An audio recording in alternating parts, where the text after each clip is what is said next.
Aux États-Unis, l'obésité serait-elle en passe d'être maîtrisée? C'est en tout cas ce que suggère une étude, alors que plus d'un tiers d'Américains sont considérés comme obèses. Alors les habitudes alimentaires des Américains sont-elles en train de changer?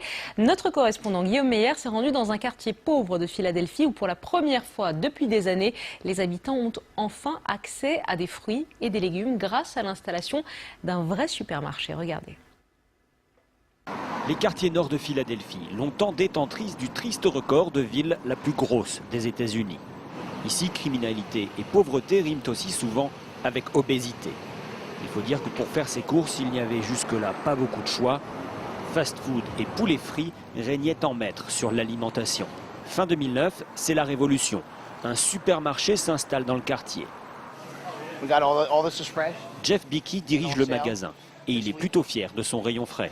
Des pêches, des kiwis, des pamplemousses, nous vendons vraiment toutes sortes de fruits ici.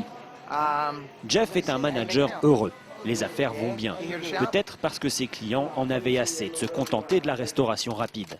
Nous sommes contents d'être installés ici. Cela faisait 11 ans qu'ils n'avaient pas vu de supermarché dans ce quartier. Une salade, des légumes, Antoinette surveille son poids. Et c'est donc un déjeuner parfaitement équilibré qu'elle se prépare. Le supermarché a changé ses habitudes. Je pense que les gens devraient faire plus attention à ce qu'ils mangent.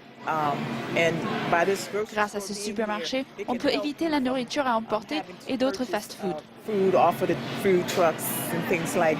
Pour le docteur Gary Foster, qui étudie l'obésité depuis plus de 30 ans, l'ouverture d'un vrai supermarché dans le quartier est une bonne nouvelle. Mais pour lui, ce qui compte encore plus peut-être, c'est l'engagement de Michelle Obama, venue elle-même saluer l'installation du magasin.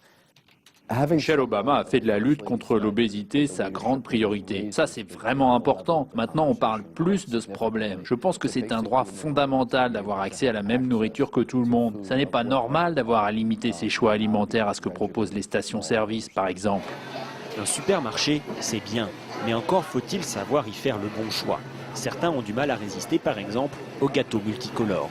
Autre grand coupable, le rayon chips et soda, toujours bien fourni. Disparaîtront-ils un jour? Karima n'y croit pas une seule seconde. Non, vous rigolez. Les gens adorent les sodas. Une évidence qui devra passer de mode pour inverser de manière durable la courbe de poids des Américains.